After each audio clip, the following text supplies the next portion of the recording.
Hello everyone. In last topic we had talked about venetions and transpirations. Now today we are going to start our new topic, that is photosynthesis. So let's get started.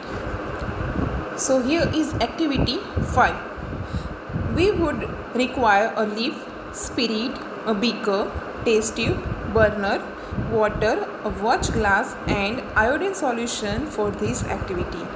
कि ये activity के लिए हमें leaf की ज़रूरत पड़ेगी, spirit की ज़रूरत पड़ेगी, बीकर, टेस्ट ट्यूब, एक बर्नर, वाटर और watch glass and iodine solutions.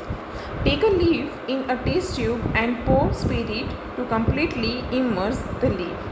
कि यहाँ पे क्या करना है, एक टेस्ट ट्यूब के अंदर हमें स्पिरिट लेना है और एक लीफ को उसके अंदर डालना है जब तक वो कम्प्लीटली इमर्स ना हो जाए. यहाँ पे आपको नीचे एक इमेज दिखाया हुआ है. Now place the test tube in a beaker half filled with water. अब ये टेस्ट ट्यूब को हमें बीकर के ऊपर रखना है जो कि उसको हाफ फिल कर देना है वाटर के साथ. Heat the beaker till all the green colour from the leaf comes out into the spirit in the test tube. कि कब तक हमें बॉयल करना है, जब तक लीफ का पूरा ग्रीन कलर टेस्ट ट्यूब के अंदर ना दिखाई दे हमें, तब तक इसको हीट देना है. Take out the leaf carefully and wash it in water. कि जब भी ये पूरा ग्रीन कलर निकल जाए तभी हमें उसको बाहर निकाल लेना है और उसको वॉश कर देना है. Place it on a watch glass and pour some iodine solution over it. कि इसको वॉच ग्लास के ऊपर रखना है और उसके ऊपर थोड़ा आयोडीन सॉल्यूशन लगाना है. What do you observe? Compare your observation with those done with chapter 2 when you tasted food for presence of different nutrients. कि चैप्टर नंबर 2 में हमने जो एक्टिविटीज़ देखी थी तो सेम उसके साथ हमें कंपेयर करना है. Does this mean that the leaf has starch in it. कि जब भी आप अपने चैप्टर 2 में जो हमने एक्टिविटीज़ देखा था कि स्टार्च प्रेजेंट है कि नहीं, उसके लिए हमने कौन सा सॉल्यूशन यूज़ किया था. तो लीफ के अंदर भी अगर स्टार्च प्रेजेंट है कि नहीं तो वो देखने के लिए भी हमें ये सेम एक्टिविटी किया हुआ है. In chapter 2, we saw that a slice of raw potato also shows the presence of starch. कि हमने देखा था पोटैटो वाला जब एक्टिविटी देखा था तो वो भी क्या शो करता है कि उसके अंदर स्टार्च प्रेजेंट है. Potatoes get the starch from the leaves and store it. कि ये पोटैटोज कहाँ से स्टार्च लेगा, तो वो लीव्स में से स्टार्च लेगा और वहाँ पे स्टोर करना शुरू करेगा. Leaves prepare their food in the presence of sunlight and green colored substance present in them. कि जो लीफ है उसका काम क्या है, तो उसको पूरे प्लांट का किचन माना जाता है क्योंकि खाना जो है, जो फूड मटेरियल है वो लीफ बनाते हैं. तो जब भी सनलाइट मिलेगा और पूरे प्लांट का जो ग्रीन कलर है वो किसकी वजह से है, तो वो जो लीफ के अंदर क्लोरोफिल नाम का सब्सटेंस होता है तो उसकी वजह से वो ग्रीन कलर के दिखते हैं.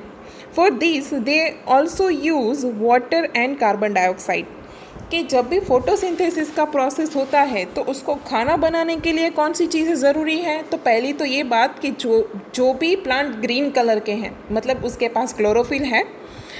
तो जब भी क्लोरोफिल होगा वही प्लांट अपना खाना बना सकते हैं. तो उसके लिए दूसरी कौन सी चीज़ की ज़रूरत पड़ेगी, तो एक सनलाइट की ज़रूरत पड़ेगी, वाटर की ज़रूरत पड़ेगी और कार्बन डाइऑक्साइड की ज़रूरत पड़ेगी. जब भी ये 3 चीज़ उसको प्रॉपरली मिल जाएंगे तभी वो अपना फूड बनाने का प्रोसेस कर सकता है. जब भी उसको वाटर सफिशेंट मिल जाएगा तभी.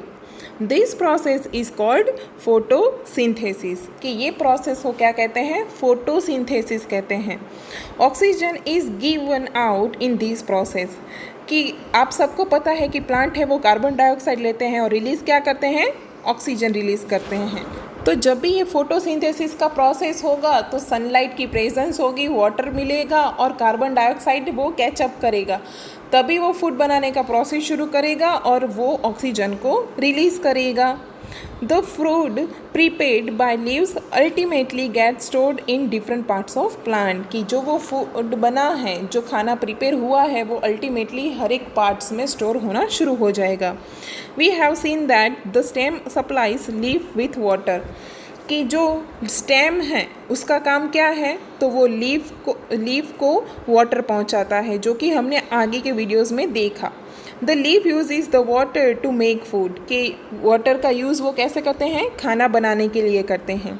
The leaves also lose water through transpirations, कि हमने लास्ट वीडियो में देखा कि ट्रांसपीरेशन किसे कहते हैं, कि जो लीव्स है वो भी ट्रांसपीरेशन करते हैं, मतलब कि लीव भी वाटर को एटमॉस्फेयर के अंदर छोड़ते हैं, तो उसको क्या कहते हैं, ट्रांसपीरेशंस कहते हैं, वो लॉस ऑफ वाटर करते हैं। How do the stem and leaves get water, that is where the roots come in, कि जब भी रूट्स होंगे तो वो सॉइल में से वाटर का ऑब्जर्व करेंगे और वो रूट ऑब्जर्व करके स्टेम्स को देंगे, और स्टेम है वो लीफ में जाने देगा, और लीफ है तभी वो खाना बनाएगा जब उसको सफिशेंट वाटर मिल जाएगा। तो नेक्स्ट वीडियो में हम रूट्स की कैरेक्टरिस्टिक्स और उसके फंक्शंस के बारे में पढ़ेंगे। Thank you.